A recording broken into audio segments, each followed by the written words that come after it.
donc merci encore pour votre participation. Je m'appelle Minour Andriane Harrison et je suis votre modératrice de ce webinaire pour aujourd'hui. Durant la session du webinaire, nous allons vous présenter en fait le contenu d'une note d'orientation qui s'intitule Examen des droits forestiers des communautés locales et des peuples autochtones pour un meilleur accès au financement lié à la RED, cas de la République démocratique du Congo, et pour discuter en fait des thématiques qui ont été abordées dans ce document qui a été publié par la FAO dans le cadre du programme ONURED. Donc, sur ce webinaire, juste pour commencer des questions purement de logistique, la session d'aujourd'hui va se passer entièrement en français. Il n'y aura malheureusement pas de traduction en anglais ni en espagnol, mais ça permettrait aussi à notre audience francophone de l'Afrique centrale de bien s'imprégner de la session d'aujourd'hui. Comme j'avais dit tout à l'heure, il y a une fonction d'échange, une fonction chat sur la fenêtre de ce Zoom sur laquelle vous êtes connecté. N'hésitez pas à mettre cette fenêtre chat votre nom, le pays depuis lequel vous êtes connecté, mais aussi votre affiliation pour qu'on puisse bien se connaître entre nous et pour qu'on puisse interagir entre nous. Aussi, comme la session ne va durer qu'une seule heure, malheureusement, je ne sais pas si on aura le temps, par rapport à notre agenda, d'ouvrir la parole pour les questions-réponses aux participants, mais entre-temps, au fur et à mesure que l'on va mener les présentations et les discussions avec les panélistes, n'hésitez pas à insérer aussi directement sur la boîte questions-réponses ou aussi sur le chat si vous voulez vos questions et vos questions et vos commentaires sur la session, sur le contenu des discussions, sur le contenu de la note d'orientation pour que l'on puisse échanger avec vous parce que à la fin de la session, il y aura quand même une session de réponse pendant laquelle les panélistes et les présentateurs pourront répondre à vos questions et à vos commentaires. Et finalement, pour vous mentionner que cet enregistrement, cette session va être enregistrée et l'enregistrement ainsi que les documents, bien entendu, seront mis à votre disposition pour les personnes qui sont connectées et qui se sont enregistrées. La session sera aussi quand même, bien entendu, divulguée pour une large diffusion. L'enregistrement sera publié notamment sur le site du programme ONURED. Je vais alors maintenant faire une petite introduction de l'agenda d'aujourd'hui. On aura une petite note d'introduction de Madame Serena Fortuna, qui est la chef d'équipe de l'équipe RED+, Halting Deforestation, Degradation and Emissions de la division des forêts de la FAO. Après ça, il y aura la présentation de la publication par Madame Amanda Bradley et Madame Francesca Felicani Robles, qui sont spécialistes en foncier, en genre et en peuple autochtone, et Madame Felicani Robles, qui est forestière à la FAO. Après ça, nous allons avoir des discussions avec 3 panélistes. Monsieur Guy Ipanga, coordinateur national RED+ de la République démocratique du Congo. Madame Chouchouna Lozale, qui est vice-coordinatrice nationale de CFLEDD, et Monsieur Samuel Assembe, qui est responsable de la section gouvernance et politique de VCS en RDC également. Il y aura, comme je vous avais mentionné tout à l'heure, une petite session de questions-réponses et la note de conclusion, bien entendu. Je ne vais pas m'étendre longtemps sur ces éléments-là, mais je vais tout de suite passer la parole à Madame Serena Fortuna, qui est forestière senior et chef d'équipe de l'équipe RED+, de la division forêt de la FAO. Madame Serena Fortuna, à vous la parole. Merci beaucoup. Bonjour, bon après-midi à tous. Mino, merci bien pour la parole, la parole. Et bonjour à tous, chers panélistes, Monsieur Panga, Madame Shoshana Lozale, et Monsieur Ansambé, et Mesdames et Messieurs, chers collègues. C'est vraiment un plaisir pour moi d'être ici aujourd'hui et finalement de participer à la discussion engendrée par la note technique mentionnée par Mino, et pourtant sur un sujet central pour la lutte contre le changement climatique, basé sur les efforts nationaux et locaux et nécessaires afin de promouvoir aussi les moyens de subsistance et le développement durable. Ces notes que nous avons mentionnées, les financements liés à la réflexion pour un meilleur accès des communautés locaux et des peuples autochtones dans le cas de la République démocratique du Congo, c'est partie en fait d'une série visant à analyser les manières dont les pays se préparent à recevoir des financements plus au niveau local et que l'AFAO est partenaire à élaborer dans le cadre de l'ONU-RED. Les autorités nationales reconnaissent de plus en plus les rôles clés des communautés locales et des populations autochtones afin de lutter contre le changement climatique. Ceci requiert la dynamisation de l'action locale et leur mise en lien avec les engagements et les opportunités climatiques nationales et internationales, par exemple les accords de Paris, étant tous les articles de l'accord de Paris et aussi les articles 6. Une étape importante avait été atteinte lors de la COP26 de Glasgow. Mais même avant cela, la participation active et l'engagement et la reconnaissance du rôle clé des communautés locales et des peuples autochtones ont été centrales dans diverses initiatives REPLUS, notamment avec l'assistance technique de l'ONU-RED. Ces participations actives et engagements sont reconnus, par exemple, comme l'un des critères clés pour la préparation et la mise en œuvre des projets basés sur les résultats REPLUS du GCF, mais pas seulement du GCF. L'engagement actif à l'inclusion des communautés locales dans le partage des bénéfices des PME basés sur les résultats et du financement climatique n'est pas seulement juste. Ce sont aussi des exigences centrales pour débloquer les financements climatiques, non seulement parce que les peuples autochtones et les communautés locales détiennent la clé de la lutte contre la déforestation sur le terrain, mais aussi pour un appel fort à réaliser les co-bénéfices liés à la finance climatique afin de contribuer à la lutte contre la pauvreté rurale et l'augmentation de la résistance climatique. En même temps, il est central d'assurer que tous les engagements de la population, y compris la femme et les autres groupes marginalisés, bénéficient de ces avantages. Nous entendons de plus en plus des messages similaires pour part du secteur privé. Ce n'est pas seulement le GCF, mais c'est vraiment aussi la constellation des secteurs privés et de tous les aspects de la finance climatique qui veut de plus en plus s'assurer que les communautés et les populations autochtones sont impliquées directement dans le début de la préparation des projets et dans l'accès au financement climatique, qu'elle a un bénéfice, mais sont pas seulement des bénéficiaires, mais des parties actives dans les préparations de tous les projets et de toutes les actions liées à la réduction de la déforestation et aussi de la finance climatique. Mais dans quelle mesure les pays sont prêts à recevoir et à acheminer ces fonds, tout en respectant les exigences en matière de garantie des régimes fonciers et bien gouvernés aussi? Cela fait maintenant près de 15 ans, ou plus que ça, que les pays détiennent des efforts vraiment très forts à la REPLUS. Cela impliquait, entre autres choses, la préparation de ces stratégies REPLUS, la mise en place des systèmes de surveillance des forêts, l'examen des cadres juridiques et des politiques, la facilitation et la mise en place des mécanismes de gouvernance REPLUS. Plus récemment, les pays ont commencé aussi à mettre en œuvre des actions concrètes de leur stratégie. Il y a des résultats que les pays ont bien de démontrer au JCF et au monde entier. bien qu'il reste encore beaucoup à faire.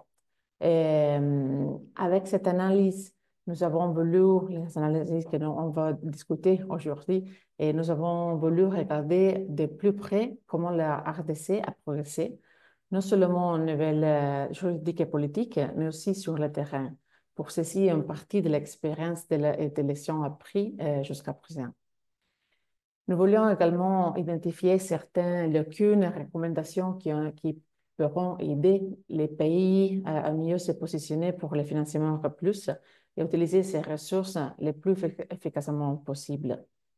Nous espérons que cette analyse qui s'est réalisée pour la RADC et qu'on va parler aujourd'hui pourra également aider des autres pays à progresser sur les aspects des droits de carbone, des droits fonciers et d'autres éléments essentiels pour réussir à transformer à long terme le secteur d'utilisation des terres en vue de réduire et voire de stopper la déforestation. Depuis 2008, la FAO, à travers de l'URED et des autres initiatives aussi, soutient les pays progressant dans les processus de REPLUS. Nous restons déterminés à poursuivre et à renforcer nos efforts dans ces domaines pour atteindre des résultats de réduction d'émissions, à travailler avec les pays, avec les peuples autochtones et avec les communautés locales.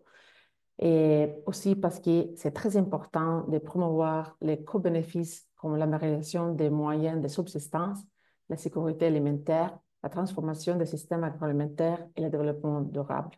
Avec ça, et Mino et tous les collègues, je vous remercie de votre participation et nous attendons vraiment avec impatience vos réactions et votre contribution à la dialogue d'aujourd'hui. Merci bien à Mino et tout le monde. Merci. Merci beaucoup, Madame Fortuna, pour votre mot d'introduction qui est très inspirante.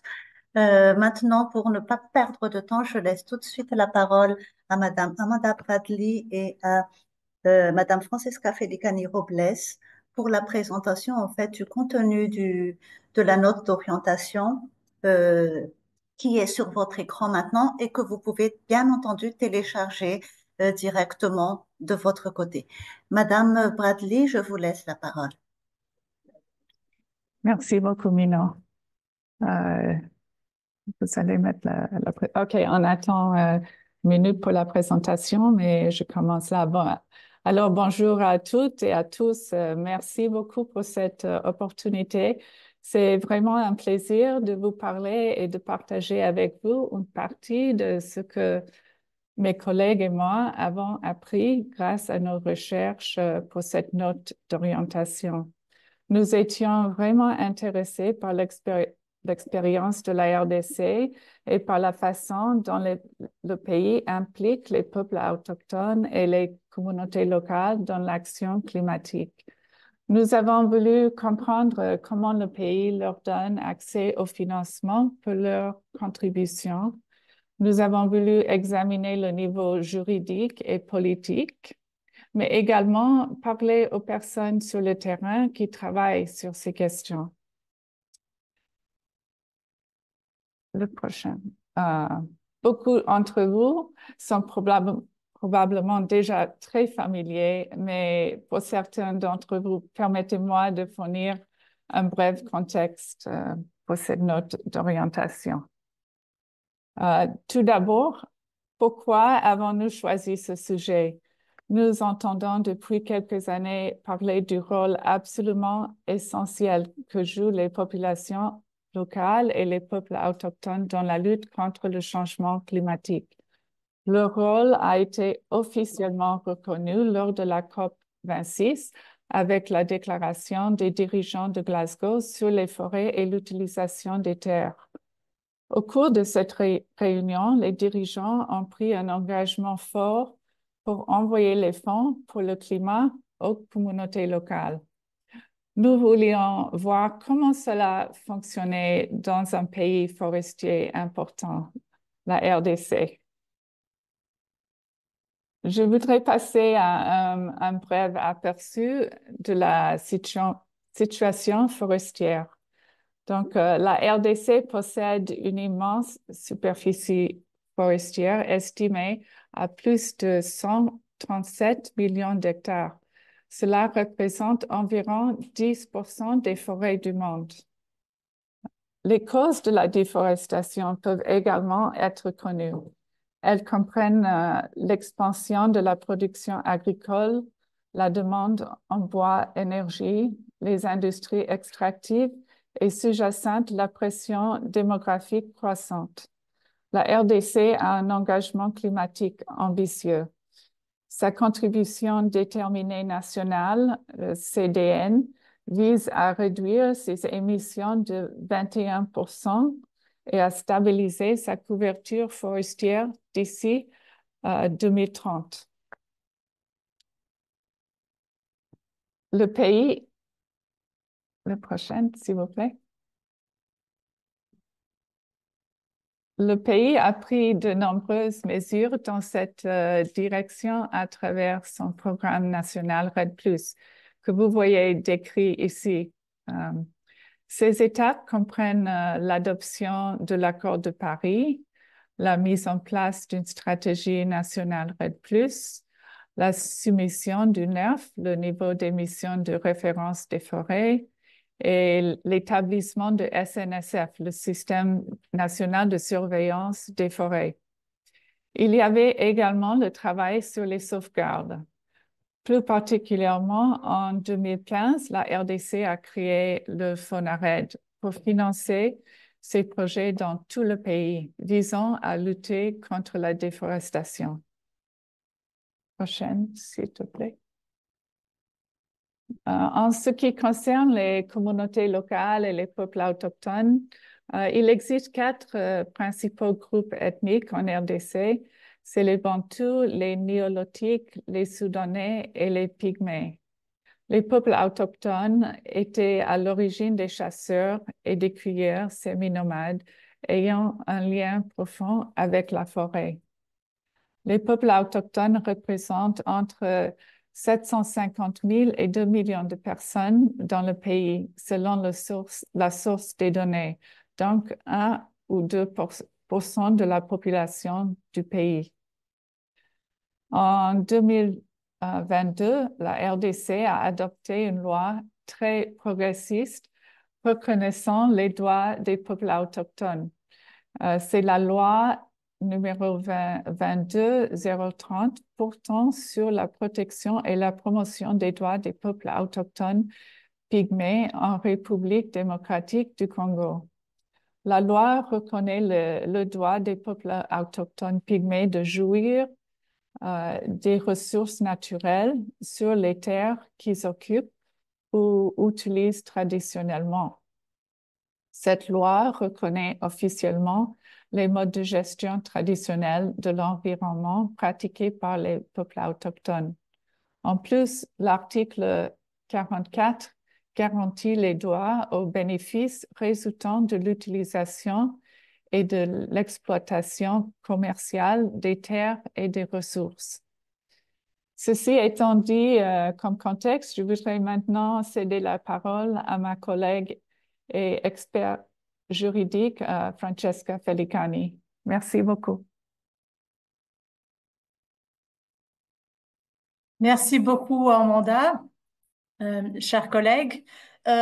Donc, voyons voir maintenant, si on change de diapositive, de plus près, quels sont effectivement les aspects centrés par cette étude, notamment quels sont les instruments existants, mais aussi les défis liés à la distribution des bénéfices générés par la REDD+, visant les communautés locales et les peuples autochtones. Donc, pour ce qui est proprement des instruments permettant l'accès aux bénéfices au climat et aux forêts, on en a identifié 3 principaux dans le cadre de cette note d'orientation. Une première catégorie concerne donc les instruments mobilisés localement, c'est-à-dire l'ensemble des mécanismes d'ordre opérationnel, mais aussi procéduraux qui permettent de distribuer et partager les bénéfices parmi les communautés locales et peuples autochtones qui existent indépendamment de la REDD. Une deuxième catégorie se réfère proprement au plan de distribution de bénéfices qui se doit d'être établi dans le cadre d'un programme juridictionnel de réduction d'émissions, s'agissant en effet d'une condition d'effectivité du programme même. ou dans le cas où le pays adopte un plan de distribution de bénéfices cadre qui devrait donc être utilisé et s'appliquer dans chacun des programmes. Enfin, la troisième des catégories identifiées se réfère aux appuis techniques et financiers reçus par les communautés locales et peuples autochtones dans le cadre de la mise en œuvre d'un projet forestier, environnemental ou climatique provenant d'accords bilatéraux ou d'autres types d'investissements privés. Prochaine.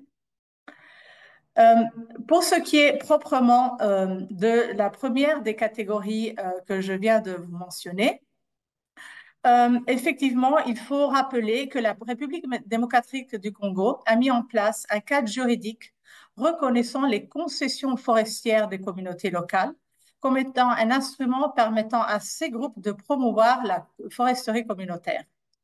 Donc, on se réfère à des articles du Code forestier, mais aussi à d'autres instruments de législation secondaire, notamment l'arrêt ministériel de l'année 2016 portant dispositions spéciales relatives à la gestion et exploitation de la concession forestière de la part des communautés locales et le décret adopté en 2018 fixant les modalités d'attribution de ces concessions forestières. Ces droits d'usage forestiers ces droits d'usage se doivent notamment et s'adressent aux communautés locales qui vivent à l'intérieur ou à proximité du domaine forestier. Et il résulte des pratiques coutumières et traditionnelles locales qui leur permet donc de prélever des ressources forestières et aussi de satisfaire des besoins locaux et individuels ou communautaires. Les structures mises en place pour gérer ces concessions forestières sont notamment les comités locaux de gestion, mais aussi d'autres organes de gestion qui sont décrits dans l'arrêt ministériel de l'année 2016. Important de dire qu'il faut encourager des processus décisionnels qui soient inclusifs au niveau communautaire. Et il a été dit, dans la mesure du possible, s'abstenir de transformer les recettes collectives en argent liquide pour réduire, dans la mesure du possible, la capture de la part des élites locales. Important aussi de renforcer les capacités locales et promouvoir la sécurisation des terres coutumières afin d'améliorer l'opérationnalisation de ces instruments. Un deuxième instrument est le FONARED. Le FONARED constitue un instrument financier pour la mise en œuvre de la stratégie cadre RED+ et de son plan d'investissement. Il est un outil de mobilisation de financement lié à la RED, gérant pour l'instant principalement les fonds provenant de CAFI, mais aussi ceux provenant de bailleurs de fonds bilatéraux, à travers une palette d'activités organisées au niveau local. Enfin, une troisième catégorie est celle de la part des communautés locales et des peuples autochtones de pouvoir recevoir un appui technique et financier à travers leur mise en œuvre, comme je disais, de projets forestiers, environnementaux ou climatiques à travers des accords bilatéraux ou d'investissement du secteur privé. Ici, il est important aussi, prochaine, s'il vous plaît, de mettre en évidence le rôle des réseaux des populations autochtones et locales pour la gestion durable des écosystèmes forestiers. Donc, ces réseaux sont importants et fondamentaux pour promouvoir la prise de décision collective et inclusive. Ils se proposent d'influencer les décideurs politiques et les programmes de développement afin de prendre en considération l'ensemble des droits et intérêts des peuples autochtones et communautés locales. Notamment dans le cadre des financements climatiques, le REPALEF plaide pour que la part des peuples autochtones soit réservée dans le cadre de ces financements climatiques, donc qu'ils aient une part consistante de ces financements. Et cet instrument, ce réseau, a été utilisé, par exemple, dans le cadre du plan de partage de bénéfices de la PIRED, du projet intégré RED+, dans le Maï Ndombe. Prochaine diapositive, s'il vous plaît. Donc, la deuxième des catégories des instruments, avant, s'il vous plaît, l'antécédente, précédente diapositive, s'il vous plaît. Encore? Merci. Donc, le deuxième des mécanismes qu'on avait identifiés est, proprement dit, le mécanisme de partage des bénéfices. On le sait, la République démocratique du Congo ne compte pas en tant que telle avec un plan d'ordre national. Toutefois, il existe un mécanisme dans le cadre du PIRED qu'on vient de nommer, qui a établi des catégories de bénéficiaires et des mécanismes et des types de bénéfices à distribuer. Notamment dans le cadre donc, du programme de réduction d'émissions du Maïn-Dobé, 3 types de bénéficiaires ont été identifiés afin qu'ils reçoivent des paiements de nature monétaire et non monétaire. Tout d'abord, les entités impliquées dans la gouvernance du plan, donc les gouvernements provinciaux et les unités de gestion du programme, cela pour couvrir les coûts opérationnels. Le deuxième groupe de bénéficiaires qui ont été identifiés dans le cadre de ce plan sont proprement les communautés locales et les peuples autochtones, au titre de la reconnaissance de leurs efforts pour réduire les émissions, ou bien de la volonté de le faire. Enfin, les promoteurs privés des sous-projets REDD+, dont les réductions d'émissions sont vérifiées par rapport à un certain niveau de référence. Il y a 2 catégories de paiements qui ont été définies. Donc, d'un côté, des paiements non basés sur la performance, donc versés aux communautés locales et aux peuples autochtones pour reconnaître donc leur engagement historique et reconduire ces compensations en vue de leur application dans le long et moyen terme. Et enfin, des paiements basés sur les performances, c'est-à-dire basés sur le niveau d'activité ou d'implication qui ont permis de réduire des émissions. Finalement, il était important de dire aussi que la République démocratique du Congo a adopté un arrêt ministériel en 2023, donc assez récemment, qui définit la façon dont les revenus qui sont générés par les crédits carbone sont distribués. Et il identifie 3 catégories principales. D'un côté, on a le trésor public.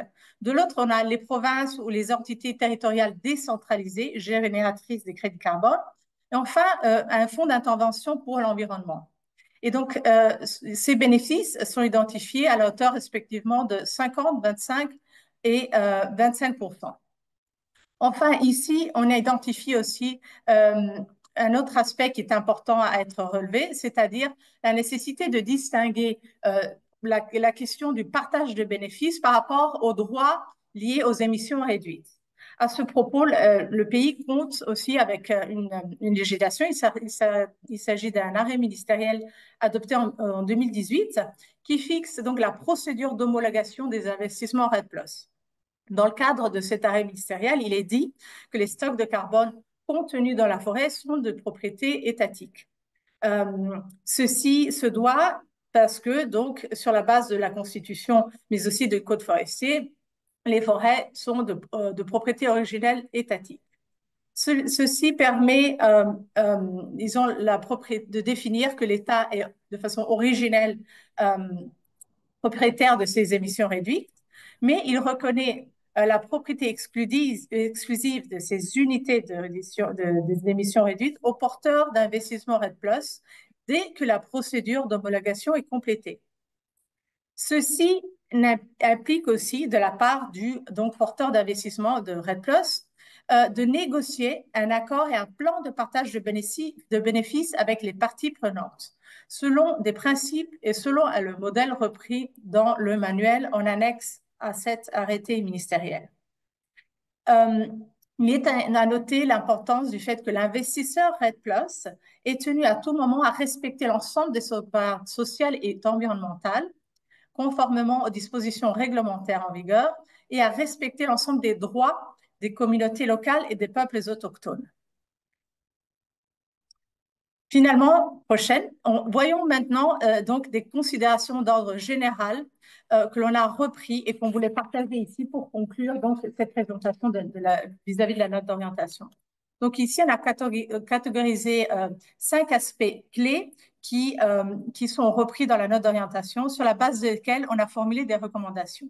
D'un côté, donc, pour ce qui regarde les droits fonciers, il est important ici de définir le fait qu'il y a une réforme foncière qui est initiée en 2017, qui examine donc divers volets visant à renforcer la sécurité foncière, avec un intérêt particulier à s'axer et à permettre une mise en relation entre l'agriculture et la forêt. Ici aussi, important de reprendre la loi adoptée en 2022 qui protège et reconnaît les droits des peuples autochtones à l'accès aux terres et aux ressources naturelles. Pour ce qui est des processus liés aux garanties sociales, je vous en renvoie à la note d'orientation où il y a un tableau qui définit la façon où chacune de ces sauvegardes ont été appliquées de la part du pays. Il est important de simplement reprendre le fait qu'un système d'information de sauvegarde est en construction et que cela est nécessaire pour que le pays puisse accéder à différentes sources de financement climatique, donc notamment, par exemple, récemment dans le cadre de l'Artrise. Enfin, pour ce qui est du consentement libre, informé et préalable, il est important ici de noter qu'un arrêté ministériel, celui de l'année 2017, prévoit l'élaboration d'un guide méthodologique pour sa mise en œuvre, ce qui n'est pas encore établi. Pour ce qui est des mécanismes de gestion de place, là aussi, l'arrêt ministériel de l'année 2018 le prévoit, mais il est important de s'assurer à tout moment de l'aspect opérationnel de ces mécanismes. Un bon exemple, par contre, est celui qui est mis en place par les PALEF. Enfin, pour ce qui est du genre et des droits des femmes, important de rappeler donc la loi de l'année 2015, le Code de famille, donc un ensemble de législations et de droits qui reconnaissent donc le rôle et l'importance des droits des femmes, mais rappeler que ceci n'est pas encore de façon spécifique rappelé dans la législation forestière. Prochaine slide, s'il vous plaît. Donc, des considérations finales. Il est important d'avancer avec des outils pour mettre en œuvre certains des instruments qu'on vient d'identifier, afin aussi de renforcer l'ensemble des capacités d'ordre opérationnel et local. Il est important aussi de mobiliser et améliorer l'ensemble des outils locaux qui préexistent pour faire en sorte que cet accès au financement climatique soit effectif et reprendre et mettre en évidence que le pays est en train d'avancer avec l'ensemble de législations progressistes comme celle de l'année 2022, sur la base de laquelle il faut construire pour faire en sorte que les pratiques locales et leurs droits soient vraiment respectés dans le cadre de l'accès au financement climatique et qu'ils soient reconnus comme des bénéficiaires principaux. Merci à vous tous pour votre attention. Merci beaucoup, Francesca, pour la présentation et aussi Amanda pour les présentations complémentaires que vous avez fait tout à l'heure. On va entrer directement dans les discussions avec les panélistes sur les thématiques qui sont en fait en lien avec ce qui a été présenté et qui a été mis dans la note d'orientation. J'ai le plaisir, l'immense plaisir ici d'accueillir Monsieur Guy Panga, le coordonnateur national RED+ de la RDC, comme panéliste, comme premier panéliste de cette session. Bienvenue, Monsieur Ipanga, et merci beaucoup pour votre disponibilité pour cette session. Monsieur Ipanga, comme j'avais dit, est le coordonnateur national RED+, et tout ce qui se passe sur le processus RED+ de la RDC tourne autour de l'équipe de la coordination nationale RED+, avec Monsieur Ipanga à sa tête. Monsieur Ipanga, en fait, on voulait vous poser une question sur les politiques publiques liées à la RED+. On avait mentionné tout à l'heure qu'il y a le foncier qui est très important dans le cadre de la mise en œuvre de la RED+, et que, en fait, on sait qu'actuellement, il y a une politique foncière qui est en train d'être réformée. En même temps, on sait aussi que le pays a fait d'énormes efforts et a produit en fait en 2021 la politique nationale d'aménagement du territoire. Et on voulait vous demander en fait par rapport à ces deux politiques qui sont en train de se mettre en place et déjà mis en place, notamment premièrement pour la politique nationale d'aménagement du territoire, quels sont les efforts en fait qui ont été déjà déployés par le pays jusqu'à présent? Et comment vous faites pour mettre en cohérence cette politique d'aménagement du territoire avec la réforme foncière qui est en train de se faire actuellement? Et donc, tout ça pour pouvoir avoir le lien avec l'accès aux bénéfices et l'accès aux terres et aux ressources des peuples autochtones et des communautés locales. Monsieur Ipanga, je vous laisse la parole et merci beaucoup. Ok, merci beaucoup pour la parole et bonjour à tous.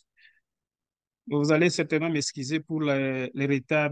Je me suis connecté un peu en retard. Cela est dû du fait que je sortais d'une autre réunion, il fallait me déplacer et que Jusque-là, j'ai des soucis de connexion, mais on va essayer de faire le mieux. On m'a posé la question d'intervenir par rapport au foncier et à l'aménagement du territoire. Je voulais commencer par rappeler que je suis, comme me l'a présenté madame, je suis M. Guy Panga de la Coordination nationale RED+. Je veux dire que la Coordination nationale RED+ est le bras technique du ministère de l'Environnement et du Développement durable pour la mise en œuvre du processus RED dans toutes ses composantes, qu'il s'agisse de la gestion durable des forêts, qu'il s'agisse de la conservation, qu'il s'agisse des monitoring, qu'il s'agisse des partages des bénéfices, des standards environnementaux et sociaux en RDC, c'est la CNRED qui pilote les processus. La CNRED a été au cœur de l'élaboration de tous les instruments pragmatiques dont les RPP que vous connaissez, la stratégie cadre nationale RED de la RDC que vous connaissez, le plan d'investissement et autres supports comme le document des standards environnementaux et sociaux qui garantit la préservation et le respect des droits des communautés locales et peuples autochtones dans la mise en œuvre des projets et programmes RED+, y compris pour les questions de la tenue foncière et forestière des communautés et peuples autochtones. Dans ces différents documents des programmes susmentionnés, l'aménagement du territoire ainsi que les fonciers font partie des piliers RED+ de la RDC, parmi tant d'autres, considérant leur rôle comme secteur habilitant en matière de réduction des émissions de gaz à effet de serre liées à la déforestation et à la dégradation des forêts. Pour rappel encore, la RDC s'est dotée à la fois d'une politique de l'aménagement du territoire et d'une politique foncière qui intègre très bien les objectifs de la stratégie cadre REDS du pays, considérant l'aménagement du territoire et les fonciers comme piliers et secteurs habilitants de la déforestation.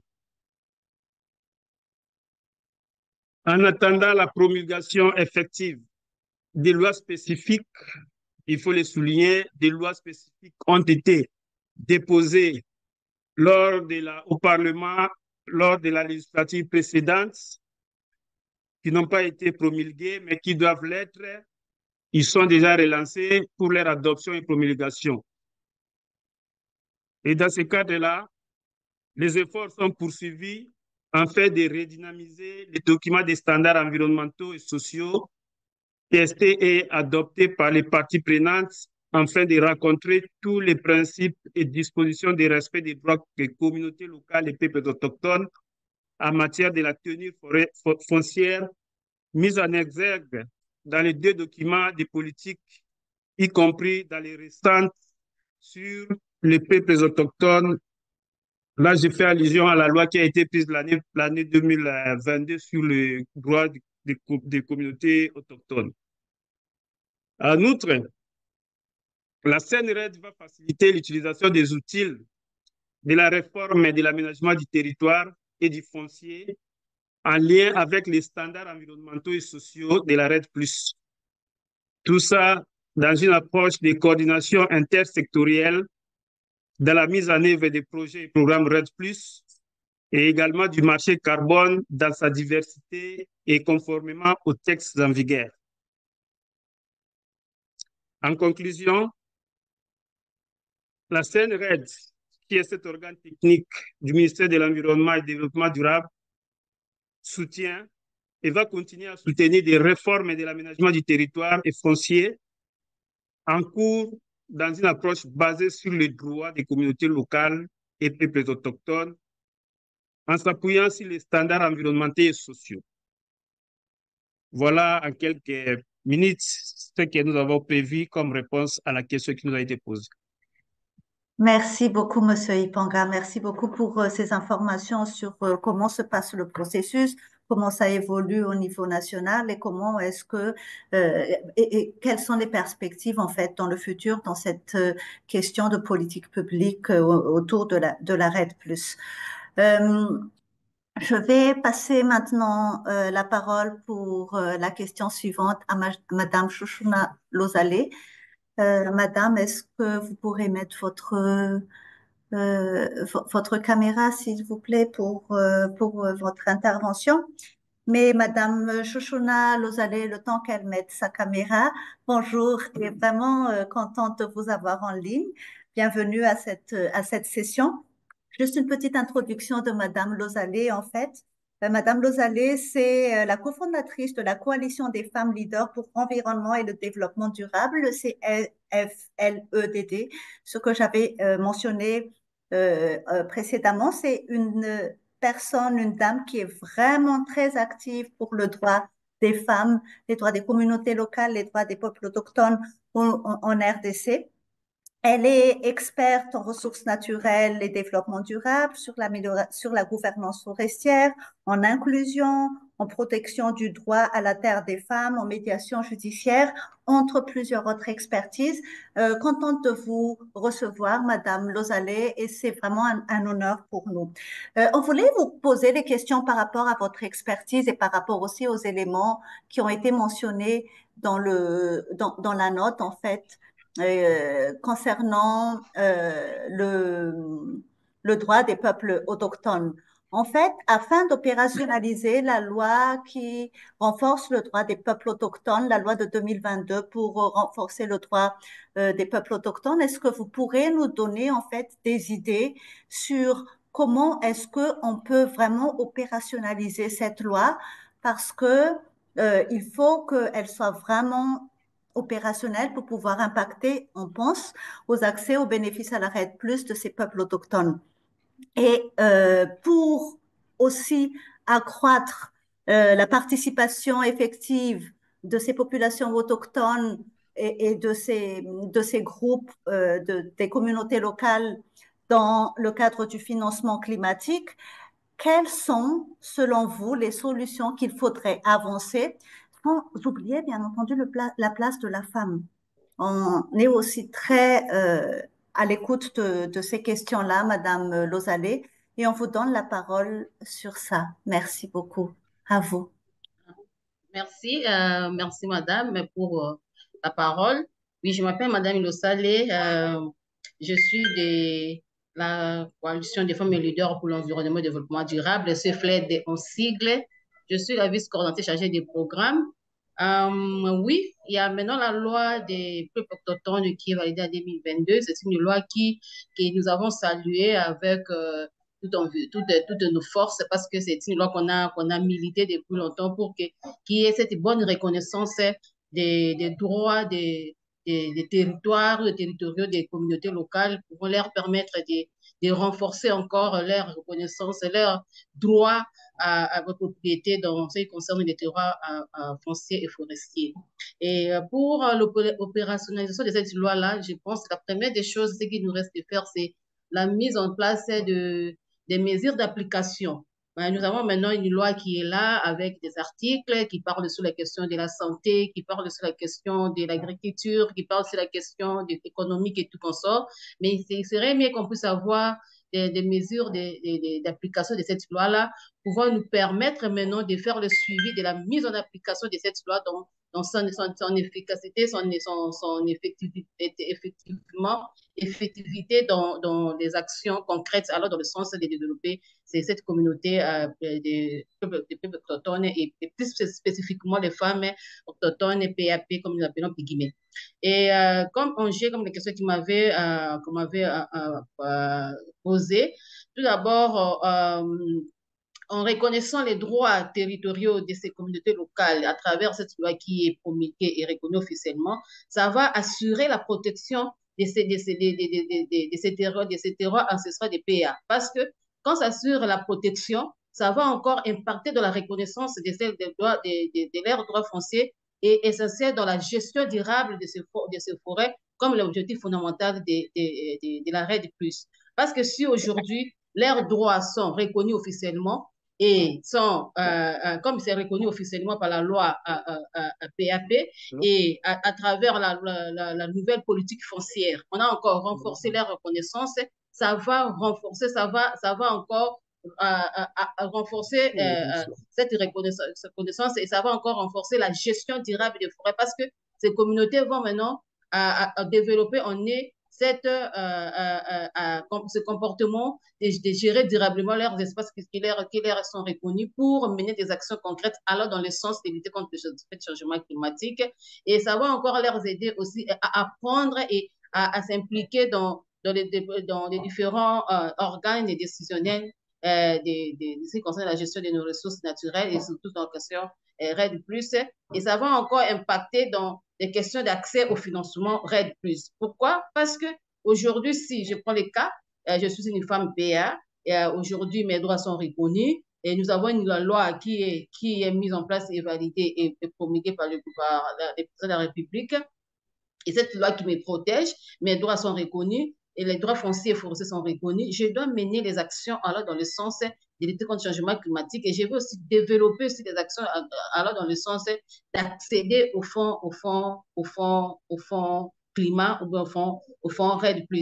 Et pour accéder à ce financement, ça demande beaucoup d'exercices parce que, comme vous le savez, les communautés locales, les peuples autochtones et nous-mêmes, les femmes de la RDC, nous avons cette difficulté d'accéder directement au fonds conflit parce qu'au fond RED+, au fond qui concerne les questions de changement climatique, dû aux normes ou bien aux différentes procédures qu'on met en place pour accéder à ces fonds-là. Donc, ça demande un renforcement des capacités, malgré que nous avons la loi qui est là, nous avons la loi française qui reconnaît nos droits, ça va nous renforcer notre façon de gérer durablement nos forêts, notre façon de gérer rationnellement nos ressources pour l'intérêt de nos enfants et tout consort, mais pour accéder aux fonds, ça demande un renforcement des capacités. Ça demande un renforcement des capacités qui va encore nous aider, ou aider les peuples autochtones à mieux connaître la gestion, à mieux connaître la gestion, parce que c'est ces problèmes-là de gestion financière qu'on met souvent sur la table pour nous dire que non, les peuples autochtones ou les femmes, tout comme ça, n'ont pas cette capacité de gérer les fonds. Mais si aujourd'hui, ces femmes ou bien ces communautés locales, les peuples autochtones sont renforcées en capacité dans les modalités de gestion financière, ça va encore renforcer leur accès au fonds climat. Et ça va aussi accroître à ces communautés d'élaborer ou bien de trouver les financements climat, pouvoir leur permettre à renforcer encore davantage leurs espaces sécurisés et leur espace reconnu officiellement par l'État congolais comme espace appartenant au peuple autochtone. Et concernant la solution, j'avais prévu quelque chose ici, comme j'ai parlé des questions de la mise en place des mesures d'application de cette loi qui existe et qui nous protège et qui donne l'accès à ces femmes-là dans une bonne gestion durable des écosystèmes et de gestion des ressources naturelles et qui favorise à ces femmes-là ou bien à ces communautés locales et autochtones à mener des actions les amenant à accéder au fonds climat. Il serait possible de les encourager, de les accompagner vraiment dans une bonne compréhension, dans la démarcation de ce que nous appelons la loi moderne et la loi coutumière. Parce qu'aujourd'hui, nous appelons la loi de PAP comme la loi moderne aujourd'hui que le gouvernement a mis en place, mais il y a aussi la loi coutumière qui, aujourd'hui, la loi moderne est au-dessus de la loi coutumière, mais la reconnaissance des pouvoirs ancestrales et des PA sur leur savoir-faire, leur savoir endogène, savoir traditionnel, c'est aussi une bonne chose qu'on peut on peut aussi qualifier ou bien classer parmi, j'avais entendu des cordons qui parlaient des services des paiements de services environnementaux, que ces savoir-faire là, c'est la possibilité qu'on puisse quantifier ou bien qu'on puisse capitaliser ça et capitaliser ça et calculer ça sous forme de monnaie ou bien de financement que cette communauté peut aussi accéder, ça va aussi leur aider à accéder à ces fonds climat. Mais il serait souhaitable, même j'ai parlé aussi, j'ai essayé de discuter avec le cordon qui est parmi nous ici, les cordons Guy, sur la possibilité, aujourd'hui nous avons des peuples autochtones, la loi qui existe, la politique foncière qui reconnaît leurs droits, Maintenant, nous sommes dans le processus de mise en place des manuels de procédure ou bien les manuels des mesures d'application de cette loi-là. Mais est-ce Mhm. que aujourd'hui cette communauté peuple autochtone qui sont déjà dans le processus de CFCL, il y a des communautés, des peuples autochtones qui ont bénéficié des CFCL. Et est-ce qu'à partir de ces CFCL, ils arriveront, ça c'est la question que je pose, et puis je me pose, je repose, et les coordonnés m'avaient promis qu'en rentrant au pays après la COP 29, on va se voir pour qu'ils puissent m'éclairer. Est-ce que cette communauté, les peuples autochtones, avec leurs lois qui les protègent, avec la politique française qui les protège et qui reconnaissent leurs droits, est-ce qu'ils ont et cette communauté arriveront à bénéficier au fond, ce qu'on appelle le crédit carbone? Est-ce qu'à travers leur concession foncière communautaire, ils arriveront à avoir aussi le crédit carbone? Ça, c'est la question que je me pose. Parce que est-ce qu'aujourd'hui, nous avons de communautés que le RDC a déterminé pour fondre des crédits carbone, il faut aller au-delà de 5 000 hectares. Est-ce qu'il y a peu autochtone aujourd'hui? On n'est pas, c'est pas une façon de limiter les communautés à accéder à ces fonds climat. Est-ce que c'est seulement cette communauté qui aura les 5 000 hectares qui aura accès aux bénéfices des crédits carbone, ou bien c'est cette communauté, même en dehors des paiements de services environnementaux, peut aussi contribuer, peut aussi bénéficier de ces fonds RED+. C'est ça les questions que je me pose souvent. Et je me suis dit, maintenant, pour une bonne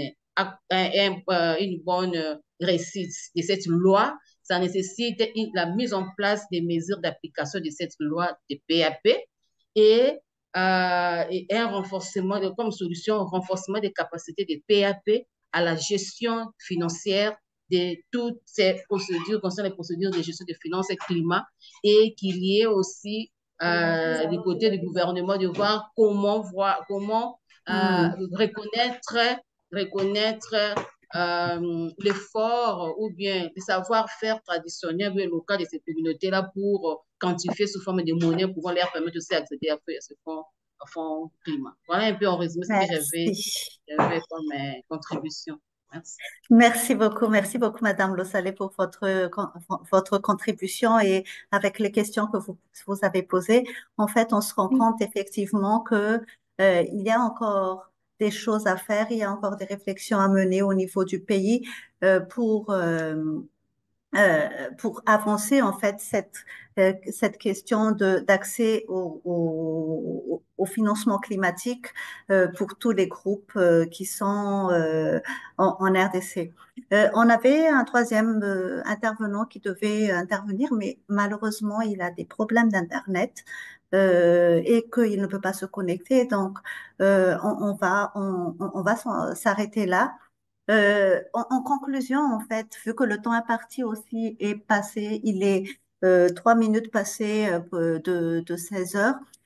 En fait, pour une petite conclusion par rapport à tout ce qui a été dit, c'est que il y a vraiment une complémentarité entre la législation qui est en train de se mettre en place et les actions réelles, les actions concrètes qui doivent aussi être réalisées sur le terrain pour que il y ait cette cohérence, il y ait aussi accès équitable à tous ces bénéfices qui sont liés au changement climatique, à tous les groupes au niveau national, que ce soit bénéfique pour le gouvernement, pour toutes les parties prenantes et particulièrement pour les communautés locales et les populations autochtones, sans oublier bien entendu les femmes.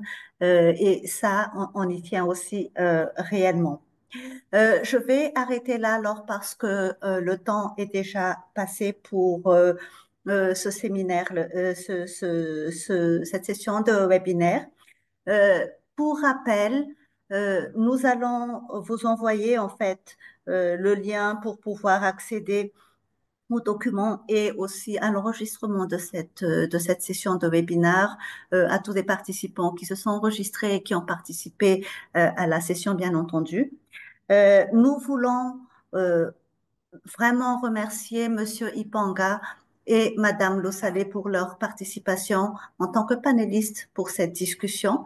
Cette discussion qui ne sera pas la fin on va dire, de cet échange entre nous pour ces questions d'accès aux finances climatiques, mais on espère tous que ces échanges vont continuer encore dans le futur. Au nom de l'équipe de la FAO mais également au nom du programme ONURED, au nom de tous les panélistes qui ont participé à cette session, je vous remercie de vous être joints à nous et d'avoir pris le temps de participer à la présentation. Je vous remercie encore une fois. Passez une bonne journée et au revoir à tous. Merci. Au revoir.